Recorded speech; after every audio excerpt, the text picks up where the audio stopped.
ರಾಜ್ಯದಲ್ಲಿ ಜಿಲ್ಲಾ ಪಂಚಾಯತ್ ಹಾಗೂ ತಾಲೂಕು ಪಂಚಾಯತ್ ಚುನಾವಣೆಗಳನ್ನು ಶೀಘ್ರದಲ್ಲೇ ನಡೆಸೋಕೆ ಸರ್ಕಾರ ಸಿದ್ಧತೆ ನಡೆಸಿದೆ. ಜಿಲ್ಲಾ ಪಂಚಾಯತ್ ತಾಲೂಕು ಪಂಚಾಯತ್ ಚುನಾವಣೆ ಸಾಕಷ್ಟು ವಿಳಂಬವಾಗ್ತಿದೆ. ಚುನಾವಣೆ ನಡೆಸೋಕೆ ರಾಜ್ಯ ಚುನಾವಣಾ ಆಯೋಗ ತಯಾರಾಗಿದೆ. ಆದರೆ ಸರ್ಕಾರ ಹಿಂದೇಟು ಹಾಕ್ತಿದೆ. ಈ ಬಗ್ಗೆ ಪ್ರಿಯಾಂಕ್ ಖರ್ಗೆ ಮಾಹಿತಿಯನ್ನ ಹಂಚಿಕೊಂಡಿದ್ದಾರೆ. ಸರ್ಕಾರ ಜಿಲ್ಲಾ ಪಂಚಾಯತ್ ಹಾಗೂ ತಾಲೂಕು ಪಂಚಾಯತ್ ಚುನಾವಣೆಗೆ ಸಿದ್ಧ ಅಂದಿದ್ದಾರೆ. ಇನ್ನು ಈ ಬಗ್ಗೆ ನ್ಯಾಯಾಲಯಕ್ಕೆ ಈಗಾಗಲೇ ಹೇಳಿಯಾಗಿದೆ. ಇನ್ನು ಚಿಕ್ಕಮಗಳೂರು ಜಿಲ್ಲೆಯ ಕ್ಷೇತ್ರ ಪುನರ್ ವಿಂಗಡಣೆ ಸಮಸ್ಯೆ ಇತ್ತು. ಅದನ್ನ ಸರಿಪಡಿಸಿ ಈಗಾಗಲೇ 3 ತಿಂಗಳಾಗಿದೆ.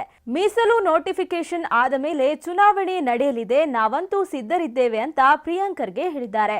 ಇನ್ನು ಫೆಬ್ರವರಿಯಲ್ಲಿ ಜಿಲ್ಲಾ ಪಂಚಾಯತ್ ಹಾಗೂ ತಾಲೂಕು ಪಂಚಾಯತ್ ಚುನಾವಣೆಗಳು ಬರಲಿದೆ. ಅದಕ್ಕಾಗಿ ಸಿದ್ಧರಾಗಿ ಅಂತ ಇತ್ತೀಚೆಗೆ ಕೆಪಿಸಿಸಿ ಅಧ್ಯಕ್ಷ ಡಿಸಿಎಂ ಡಿಕೆ ಶಿವಕುಮಾರ್ ಪಕ್ಷದ ಕಾರ್ಯಕರ್ತರಿಗೆ ಕರೆ ನೀಡಿದ್ರು.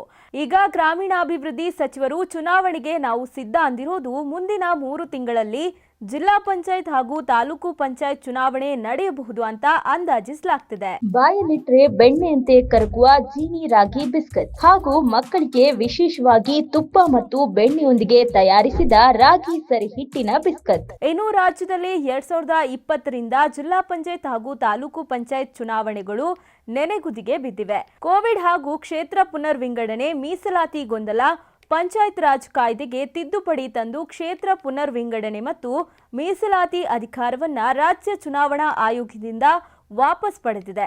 ಇನ್ನು ಸ್ಥಳೀಯ ಸಂಸ್ಥೆಗಳಲ್ಲಿ ಒಬಿಸಿ ವರ್ಗಗಳಿಗೆ ಮೀಸಲಾತಿ ನೀಡೋ ಸಂಬಂಧ ಸುಪ್ರೀಂ ಕೋರ್ಟ್ ಆದೇಶದಂತೆ ನ್ಯಾಯಮೂರ್ತಿ ಭಕ್ತವತ್ಸಲ ಸಮಿತಿ ರಚನೆ, ವಿಧಾನಸಭೆ ಚುನಾವಣೆ ಇತ್ಯಾದಿ ಕಾರಣಗಳಿಂದ ಚುನಾವಣೆ ನಡೆದಿಲ್ಲ.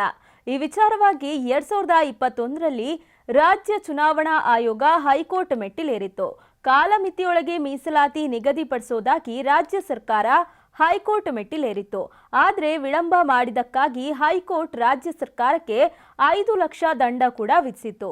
ಭರವಸೆಯಂತೆ ನಡೆದುಕೊಂಡಿಲ್ಲ ಅಂತ ರಾಜ್ಯ ಚುನಾವಣಾ ಆಯೋಗ ಮೇನಲ್ಲಿ ಸರ್ಕಾರದ ವಿರುದ್ಧ ನ್ಯಾಯಾಂಗ ನಿಂದನೆ ಅರ್ಜಿಯನ್ನ ಸಲ್ಲಿಸಿದೆ.